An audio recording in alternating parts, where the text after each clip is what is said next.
Welcome to the Tesla teachings. आज एक नया वीडियो लेके आया हूँ।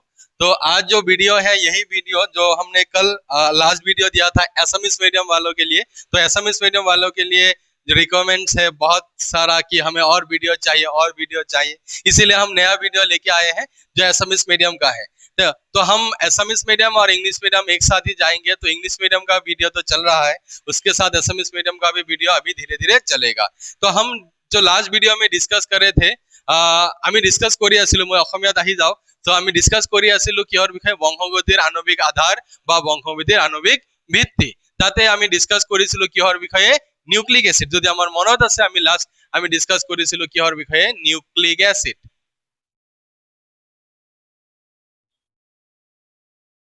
নিউক্লিক এসিডৰ বিষয়ে ডিসকাস কৰিছিলো। তাতে আমি কিছুমান টাৰ্মছ পাইছিলো, নিউক্লিওসাইড, নিউক্লিওটাইড। তো সেইবিলাক নিউক্লিওসাইড আৰু নিউক্লিওটাইড বিলাক কেনেদৰে গঠন হয় সেইখিনি আমি আজি ডিসকাস কৰিম। তো লাষ্ট ক্লাছত যেটো ডিসকাস কৰিছিলো তাৰ নেক্সট পাৰ্টটো আজি আমি ডিসকাস কৰিম। এটো হল নিউক্লিওসাইড, নিউক্লিওটাইডৰ গঠন। তো প্ৰথমতে আমি ডিসকাস কৰিম নিউক্লিওসাইডৰ গঠন।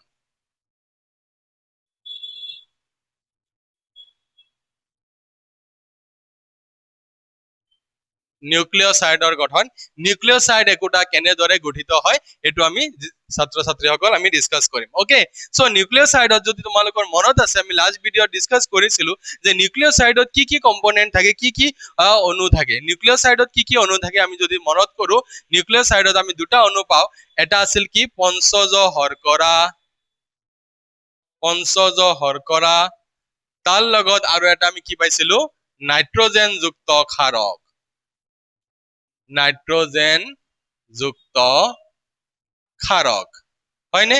সো পঞ্চজ শৰ্কৰা আৰু নাইট্ৰজেন যুক্ত ক্ষাৰক এই দুয়োটা লগ লাগি কিহৰ গঠন হয়, নিউক্লিওসাইডৰ গঠন হয়। নিউক্লিওসাইড তো কেনেদৰে গঠিত হয় সেইটো আজি আমি ডিসকাস কৰিম ইয়াতে। সো আমি গঠনটো আমি চাম।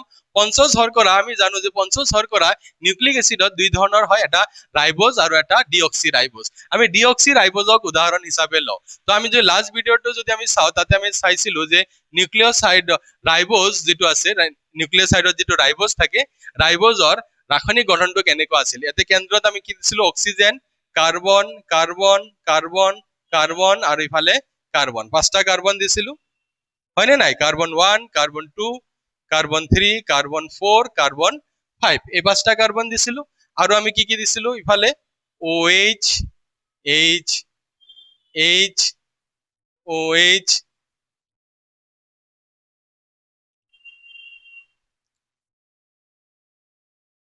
সো মই এতিয়া আছিলে H, তাৰপিছত আছিলে OH, H, H আৰু ইফালে আছিলে তিনটাৰ, এটাৰ আছিলে OH আৰু দুটাত আছিলে H, H, হাইড্ৰোজেন, হাইড্ৰোজেন। এটো আছিলে আমাৰ কি, ডিঅক্সি ৰাইবোজ। ইয়াৰ লগত এটা নাইট্ৰজেন যুক্ত ক্ষাৰক, মই এনেকে লিখি আছো, নাইট্ৰজেন যুক্ত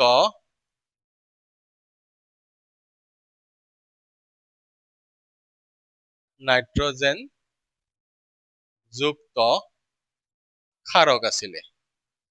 এই নাইট্ৰজেন যুক্ত ক্ষাৰকে কি কৰিব, ডিঅক্সি ৰাইবোজৰ লগত ৰাসায়নিক বিক্ৰিয়া কৰিব। কেনেকে কৰিব, এই ডিঅক্সি ৰাইবোজৰ যেটো আমাৰ কি আছে, ডিঅক্সি ৰাইবোজত ইয়াত যেটো OH আছে, এই OH আৰু নাইট্ৰজেন যুক্ত ক্ষাৰকৰ পৰা এটা হাইড্ৰোজেন OH প্লাস H, তাৰ মানে কি হ'ব, ওয়াটাৰ মানে পানীৰ অণু, পানীৰ অণু অপসাৰিত হ'ব। অপসাৰিত হোৱাৰ ফলত কি হ'ব, নতুন এটা গঠনৰ সৃষ্টি হ'ব। সেই গঠনটোক আমি কি বুলি কম, নিউক্লিওসাইড বুলি কম। কেনেকুৱা গঠন হ'ব, কেনেকুৱা গঠন হ'ব, গঠনটো মই আকৌ বনাইছো। এটো হল আমাৰ পঞ্চজ শৰ্কৰা, আমাৰ পঞ্চজ শৰ্কৰা মানে ডিঅক্সি ৰাইবোজ। ইয়াতে কি কি আছিলে, OH আছিলে, ইয়াতে H, ইয়াতে আছিলে H, ইয়াতে আছিলে H, সেপাৰেট কৰি দি আছো। তাৰপিছত ইয়াতে আছিলে H, ইয়াতে আছিলে OH, H, H হল আৰু ইয়াতে আছিলে H। এতিয়া এই OH টো গুচি গৈছে আৰু নাইট্ৰজেন যুক্ত ক্ষাৰকৰ পৰা হাইড্ৰোজেন গুচি গৈছে, যাৰ কাৰণে ইয়াতে ডাইৰেক্টলি ইয়াতে কি হ'ব, এটা বন্ধন হ'ব। এটো এটা আমি বন্ধন পাম, কাৰ লগত, নাইট্ৰজেন যুক্ত ক্ষাৰকৰ লগত, নাইট্ৰজেন যুক্ত ক্ষাৰকৰ লগত এটা কি পাম, ৰাসায়নিক গঠন পাম। এতিয়া এই যেটো ৰাসায়নিক গঠন হ'ব, এই যেটো ৰাসায়নিক বন্ধন হ'ব, এই ৰাসায়নিক বন্ধনৰ এটা নাম আছে। কি নাম? এই ৰাসায়নিক বন্ধনটোক কি বুলি কোৱা হয়? এন গ্লাইকোসাইডিক বন্ধন। এন গ্লাইকোসাইডিক বন্ধন কি বুলি কোৱা হয়? এন গ্লাইকোসাইডিক বন্ধন। তাৰ মানে আমি ইয়াৰ পৰা এইটোৱে বুজি পালো যে ডিঅক্সি ৰাইবোজে যদি নাইট্ৰজেনযুক্ত ক্ষাৰকৰ দ্বাৰা এন গ্লাইকোসাইডিক বন্ধনৰ দ্বাৰা যদি সংযুক্ত হয়, তেতিয়াহলে যি গঠনৰ সৃষ্টি হ'ব, এই গোটেইখিনি যেটো এটা গঠনৰ সৃষ্টি হল, এই গঠনটোক আমি কি বুলি কম? নিউক্লিওসাইড। কি বুলি কম? নিউক্লিওসাইড।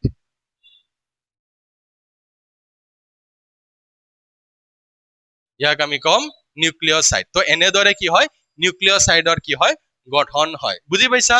আই থিংক ক্লিয়াৰ হৈ গৈছে এইখিনি নিউক্লিওসাইড কেনেদৰে গঠিত হয়। ইয়াৰ পৰা এটা আমি শৰ্ট কুৱেশ্যন আমি এটা জানিব পাৰো যে পঞ্চজ শৰ্কৰা মানে ডিঅক্সি ৰাইবোজ পঞ্চজ শৰ্কৰা আৰু নাইট্ৰজেনযুক্ত ক্ষাৰকৰ মাজত কি ৰাসায়নিক বন্ধনৰ সৃষ্টি হয়? তেতিয়া আমি কি লিখিম? এন গ্লাইকোসাইডিক বন্ধন। ওকে, তো এইটো হল আমাৰ নিউক্লিওসাইড। এতিয়া নিউক্লিওসাইডৰ পিছত কি আহিব? নিউক্লিওটাইড। নিউক্লিওসাইডৰ লগত এতিয়া এই নিউক্লিওসাইডৰ লগত যদি আমি এটা ফসফেট সংযুক্ত কৰি দিওঁ, H3PO4 ফসফেট যদি এটা সংযুক্ত কৰি দিওঁ, তেতিয়াহলে কিহৰ সৃষ্টি হ'ব? তেতিয়াহলে হ'ব নিউক্লিওটাইড। তো এতিয়া নেক্সট আমি চাম নিউক্লিওটাইডৰ গঠন। এতিয়া আমি চাম নিউক্লিওটাইডৰ গঠন।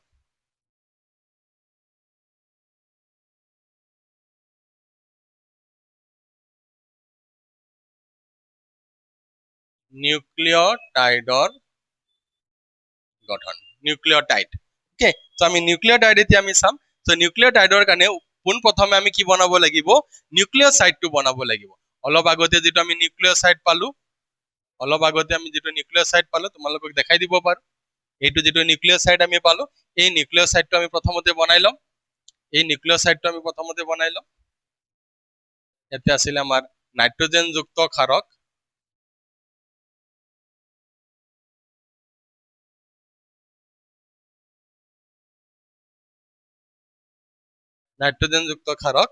তাৰ লগত ইয়াতে কি আছিলে? হাইড্ৰজেন।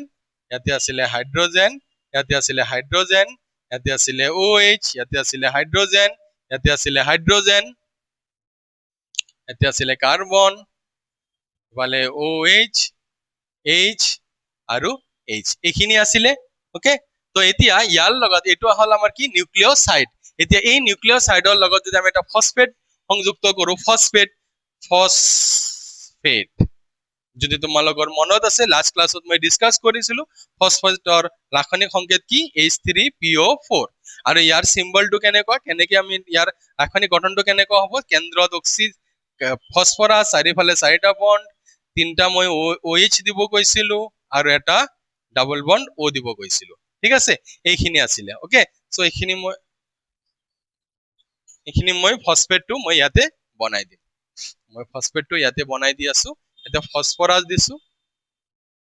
ওকে, তাৰ পিছত ইয়াতে মই ডাবল বন্ড O দিলো, ইফালে OH দিলো, ইফালে OH দিলো, ইফালে OH দিলো। ওকে, এতিয়া কি হ'ব? চাবা এই ফসফেটৰ পৰা যদি OH আৰু ইয়াৰ পৰা এই পঞ্চজ শৰ্কৰাৰ পৰা যেটো OH আছে, ইয়াৰ পৰা হাইড্ৰজেনটো যদি গুচি যায়, এই হাইড্ৰজেনটো যদি গুচি যায়, ইয়াক আমি এনেকেও আমি বনাব পাৰো।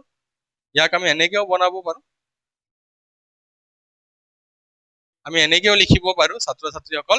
আমি OH যেহেতু আছে, অক্সিজেন, হাইড্ৰজেন, এনেকেও লিখিব পাৰো। তো এটা OH আৰু এইটো H যদি গুচি যায়, কি গুচি যাব? H2O গুচি গল। তেতিয়াহলে ৰাসায়নিক গঠনটো কেনেকুৱা হ'ব? ইফালৰ পৰা আমি লিখি যাম OH, ফসফৰাছ, ডাবল বন্ড OH। ইয়াৰ লগত ডাইৰেক্টলি মই বেলেগ ৰং ব্যৱহাৰ কৰিছো। এই ফসফৰাছৰ লগত ডাইৰেক্টলি ক'ত আহিব? এই অক্সিজেন আহি যাব। চোৱা, এই OH আৰু H গুচি গল, এই ফসফৰাছে ডাইৰেক্ট অক্সিজেনৰ লগত ইয়াতে কি কৰিলে? বন্ধনৰ সৃষ্টি কৰি দিলে। ঠিক আছে, বন্ধনৰ সৃষ্টি কৰি দিলে।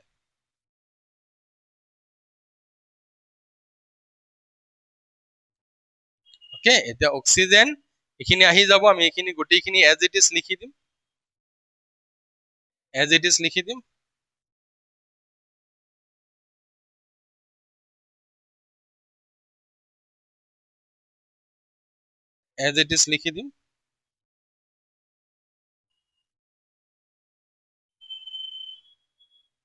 এতিয়া আহি গ'ল আমাৰ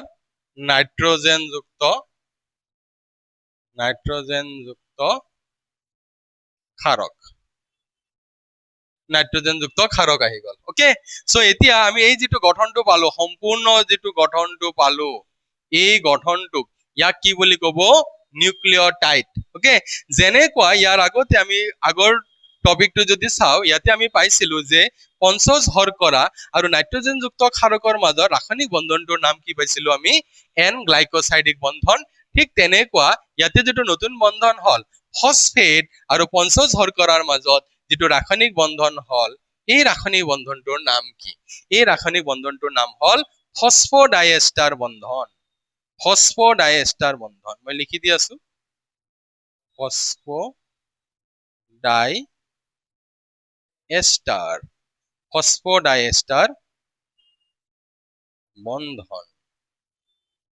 ফসফোডাইএষ্টাৰ বন্ধন বুলি কোৱা হয় ওকে সো এই বন্ধনটোৰ নাম কি হ'ব ফসফোডাইএষ্টাৰ বন্ধন যদি ছাত্ৰ ছাত্ৰীসকল তোমাক যদি কোৱেশ্চন এনেকুৱা দিয়ে যে পঞ্চজ শৰ্কৰা আৰু ফসফেটৰ মাজৰ বন্ধনটোৰ নাম কি তেতিয়া কি লিখিবা ফসফোডাইএষ্টাৰ বন্ধন তো ফসফৰাছ ফসফোডাইএষ্টাৰ নাইট্ৰজেনযুক্ত মানে এন গ্লাইকোসাইডিক এনেকে আমি মনত ৰাখিব পাৰো তো ইয়াৰ দ্বাৰা আমি দুটা গঠনৰ বিষয়ে আমি গম পালো এটা পালো কি আমি নিউক্লিঅসাইডৰ গঠন আৰু এটা আমি কি পালো নিউক্লিঅটাইডৰ গঠন ঠিক আছে তো তোমালোকৰ যদি মনত আছে লাষ্ট ক্লাছত মই যেটো ডিসকাস কৰিছিলো মোৰ প্ৰিভিয়াস ভিডিঅটোত যেটো মই ডিসকাস কৰিছিলো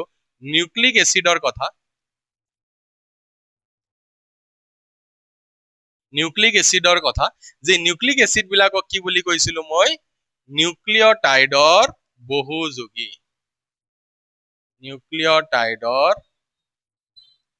বহুযোগী বুলি কৈছিলো হয়নে নাই তো এই যেটো নিউক্লিঅটাইড সেই নিউক্লিঅটাইডটো পাই গলো আমি এটো তো এই নিউক্লিঅটাইডত ইয়াতে আমি কি পাইছো নিউক্লিঅটাইডত ইয়াতে আমি কি পাইছো এটা ফসফেট পাইছো এটো হল আমাৰ ফসফেট এটা আমি কি পাইছো পঞ্চজ শৰ্কৰা পাইছো এটো হল আমাৰ পঞ্চজ শৰ্কৰা আৰু এটা নাইট্ৰজেনযুক্ত ক্ষাৰক তো এটো হৈ গল আমাৰ কি নিউক্লিঅটাইড তো তেনেকুৱা নিউক্লিঅটাইডৰ বহুযোগী বহুত কেইটা যৌগ যদি লগ লাগে তেতিয়া কি হ'ব আমাৰ নিউক্লিক এসিড হ'ব মানে ডিএনএ বা আৰএনএ হ'ব তো ডিএনএ বা আৰএনএ গঠিত হ'ব লাগিলে এনেকুৱা নিউক্লিঅটাইডৰ বহুত কেইটা যৌগ এটা এটাকে সংযুক্ত হ'ব লাগিব তেতিয়াহে কি হ'ব আমাৰ ডিএনএ বা আৰএনএ বা নিউক্লিক এসিড বিলাক কি হ'ব গঠিত হ'ব ওকে সো মই এই ভিডিঅটোত মই এইখিনিতে সমাপ্ত কৰিম কাৰণ আমি প্ৰথম ভিডিঅটোত আমি বেসিক খিনি জানিছিলো এতিয়া আমি নিউক্লিঅসাইড কেনেকে হয় নিউক্লিঅটাইড কেনেকে হয় সেইখিনি আমি গম পালো এতিয়া নেক্সট ভিডিঅটোত আমাৰ যেটো আহিব হেতুত হ'ব কি যে আমি ডিএনএৰ গঠন কেনেকে হয় নিউক্লিঅটাইডৰ বহুযোগী কেনেকে গঠিত হয় তাৰ লগতে আমি পঢ়িব লাগিব ডিএনএৰ যেটো গঠন দ্বি-সৰ্পিলাকাৰ গঠন কেনেকুৱা ডিএনএৰ গঠন হয় দ্বি-সৰ্পিলাকাৰ আমি এনেকুৱা ছবি আঁকো হয় নে নাই আমি এনেকুৱা ছবি আঁকো তো এনেকুৱা ডিএনএৰ দ্বি-সৰ্পিলাকাৰ গঠনটো কেনেদৰে হয় সেই বিষয়ে আমি আলোচনা কৰিম হোপফুলি মই যিখিনি ডিসকাস কৰিছো তোমালোকৰ বুজি পাই আছা ভালদৰে ভিডিও বিলাক চাবা সম্পূৰ্ণ ভিডিও খিনি চাবা তেতিয়া হলে বুজি পাবা তোমালোকে যদি চোৱা ভিডিও খিনি যদি প্ৰাৰম্ভিক অৱস্থাত চাই মাজত যদি গ্যাপ ৰাখি দিয়া তেতিয়া হলে বুজি নাপাবা সিকোয়েন্সত তুমি চাবা গোটেইখিনি ভিডিও এন্ডলৈকে চাবা তেতিয়া নিশ্চয় বুজি পাবা ওকে আৰু তোমালোকে কমেন্ট কৰিছা ভাল লাগিছে যে মই ভিডিও আৰু লাগিব তো মই আৰু ভাল পাম যে তোমালোকে চেনেলটো সাবস্ক্ৰাইব কৰা লগতে তোমাৰ বন্ধু বান্ধৱী সকলৰ লগত শেয়াৰ কৰা তেতিয়া হলে মই আৰু ভাল পাম মই আৰু উৎসাহিত হম যে আৰু ভিডিও খিনি মই সঘনাই দি থাকো এইকেইদিন মই ৰেগুলাৰ ভিডিও দিবলৈ চেষ্টা কৰিম আৰু ৰেগুলাৰ ভিডিও তোমালোকে পাই যাবা তো আমাৰ লগত জড়িত হোৱাৰ কাৰণে ধন্যবাদ thank you from Tesla teaching